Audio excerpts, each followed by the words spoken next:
Hey, salut tout le monde, j'espère que vous avez la pêche. On se retrouve aujourd'hui pour discuter trichotillomanie et notamment comment arrêter la trichotillomanie.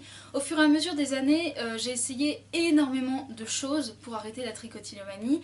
Rien n'a jamais marché à 100%, mais il y a quand même des choses qui ont relativement bien marché puisque j'ai arrêté de m'arracher les cheveux pendant une assez longue période et j'ai décidé aujourd'hui de vous donner ces quelques conseils parce que vous êtes de plus en plus nombreux à me les demander tout simplement. Alors j'ai élaboré toute une théorie qui se décompose en 3 parties et aujourd'hui je vous explique la première partie de cette espèce de théorie. C'est la partie qui va vous permettre de savoir si vous voulez vous battre contre la trichotillomanie ou simplement si vous pensez que vous n'y arriverez pas et que vous n'en avez pas la force. C'est la partie qui va aussi vous permettre de savoir comment vous vous sentez par rapport à la trichotillomanie, par rapport au monde extérieur et par rapport à l'image que vous avez de vous-même. C'est la partie aussi qui va vous faire beaucoup réfléchir sur vous-même, sur l'environnement dans lequel vous évoluez, et c'est la partie donc simplement la plus importante en fait, parce que voilà, c'est la partie où vous allez vraiment vous remettre en question et vous étudier, donc il va falloir prendre énormément de recul sur ce que vous êtes, sur ce que vous faites, et c'est extrêmement difficile. La première partie de cette théorie, c'est simplement les photos. Alors, prendre des photos, c'est très important parce que ça va vous permettre de vous rendre compte d'où vous partez, dans quel état sont vos cheveux et où vous êtes en fait, où vous vous situez. C'est un petit peu la partie la plus compliquée parce que c'est l'action de prendre son appareil photo et de prendre des photos de ce dont on a le plus honte. Donc c'est vrai que c'est très compliqué psychologiquement. Mais c'est très important parce que ça va aussi vous permettre de pouvoir faire des comparaisons dans 1 mois, 2 mois, 3 mois, de vous dire je suis partie de là, je suis arrivée ici, comment, pourquoi et de quelle façon, et c'est comme ça que vous allez pouvoir avancer petit à petit vers une quelconque rémission. La deuxième partie de mon bilan, ça va être simplement vos comportements, étudier vos comportements. Pour ça, je me suis posé beaucoup de questions. Parce que je me suis rendu compte en fait que la trichotillomanie m'empêchait de faire certaines choses, me bouffait un temps considérable, et donc je me suis simplement posée, j'ai écrit toutes mes questions et j'y ai répondu. Je vais vous donner quelques exemples, sachant que ces questions, elles sont propres à moi. Si vous en avez d'autres, il faut vous les poser, et c'est à ce moment-là qu'il faut prendre du recul sur votre trichotillomanie et sur votre vie en général. Qu'est-ce que vous aimeriez faire et que vous ne faites plus ? Par exemple, moi je pense à sortir quand il pleut, quand il y a trop de vent, à la piscine. Plus jamais je ne vais à la piscine sans un bonnet de bain parce que simplement j'y arrive pas, j'arrive pas à montrer mes cheveux ni à la plage, ni quoi qu'est-ce. À chaque fois qu'il pleut et que mes cheveux font des espèces de petites mèches et qui s'agglomèrent ensemble, on va forcément voir les trous que j'ai sur la tête et ça je veux plus. Donc c'est une des questions que je me suis posée. Qu'est-ce que je ne fais plus à cause de la tricot ? Qu'est-ce que je fais pour cacher ma trichotillomanie et combien de temps ça me prend ? Parce qu'en fait, je me suis rendu compte que pendant des années, je me suis attaché les cheveux. Plus je m'attachais les cheveux, plus ça devenait compliqué de les attacher, simplement parce que j'en avais de moins en moins, et donc je passais un temps fou à essayer de cacher en fait les trous que j'avais sur la tête, et je pouvais passer 45-50 minutes à faire un pauvre chignon qui va tenir 1 heure quoi. Donc c'était assez démentiel le temps que je passais. Aujourd'hui je perds beaucoup moins de temps puisque j'ai ma perruque, donc je mets à peu près 5 minutes à me coiffer. C'est pas une question que je me poserais actuellement, mais c'est une question que je me suis très longtemps posée. La question suivante que je me suis posée, c'est qu'est-ce que je... Ah, j'arrive pas à retenir la question. Qu'est-ce que vous n'acceptez plus à cause de la tricot ? La question suivante que je me suis posée, c'est qu'est-ce que je n'accepte plus à cause de la trichotillomanie ? Par exemple, avant, bon, il me manquait un peu de cheveux, mais j'acceptais de sortir de la salle de bain quand je venais de me laver les cheveux mouillés. J'étais chez moi, j'étais qu'avec mes proches, et du coup, c'était pas quelque chose qui me... Comment dire ? Qui me dérangeait en fait, parce que j'allais me sécher les cheveux dans les 3 minutes et j'étais même pas sûre de croiser quelqu'un. Aujourd'hui, dans l'état actuel de mes cheveux, je ne peux même plus sortir de la salle de bain sans perruque ou sans une serviette sur la tête ou sans cacher ma tête simplement. Je ne peux plus non plus me montrer sans ma perruque à mon copain. C'est très compliqué, ça me fait énormément souffrir, donc je n'accepte simplement plus qu'il me touche la tête. Je n'accepte plus de retirer ma perruque avant qu'on ait éteint les lumières quand on se couche. Donc voilà, ça devient très compliqué. Et ensuite, la dernière question que je me suis posée, c'est de quoi j'ai peur avec la tricotylomanie. Ma plus grande peur aujourd'hui, c'est de jamais m'arrêter.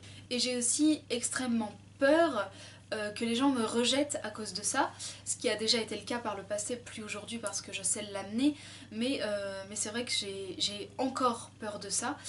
Et une de mes autres peurs, alors ça c'est plus sur le long terme, j'ai peur que mes enfants fassent pareil, en me voyant faire, j'ai peur qu'ils acquièrent ce mouvement, et malheureusement c'est très fréquent. Une fois que vous allez avoir fait tout le bilan de vos comportements, vous allez pouvoir vous rendre compte à quel point la tricotylomanie, ça vous pourrit, ça vous angoisse, ça vous fait peur, ça vous empêche de faire ce que vous avez envie de faire, ça vous prive d'une certaine liberté et ça vous bouffe un temps absolument considérable. Et c'est assez énorme et c'est des choses dont on ne se rend pas forcément compte quand on n'étudie pas ces choses-là. Quand on ne fait pas attention à ces choses-là, on s'en rend pas forcément compte. Et le fait de les écrire, le fait de les dire, ça va vous permettre de vraiment de vous rendre compte de vos comportements et de votre état psychologique par rapport à la tricotylomanie, et c'est assez désastreux parfois. On se rend compte qu'en fait on ne vit plus du tout pour nous, mais on vit en fonction de la tricotylomanie. La dernière étape, et je dirais que c'est la plus importante, c'est psychologiquement comment vous vous sentez vis-à-vis de la tricotylomanie. Je m'explique. Aujourd'hui, par rapport à la tricotylomanie, j'ai peur et j'ai un dégoût de ma propre image. Aujourd'hui, par rapport à la tricotylomanie, j'ai une perte de contrôle totale sur mon corps. Aujourd'hui, par rapport à la tricotylomanie, j'ai honte, je culpabilise, j'ai peur et j'angoisse. Ça, c'est mon état actuel.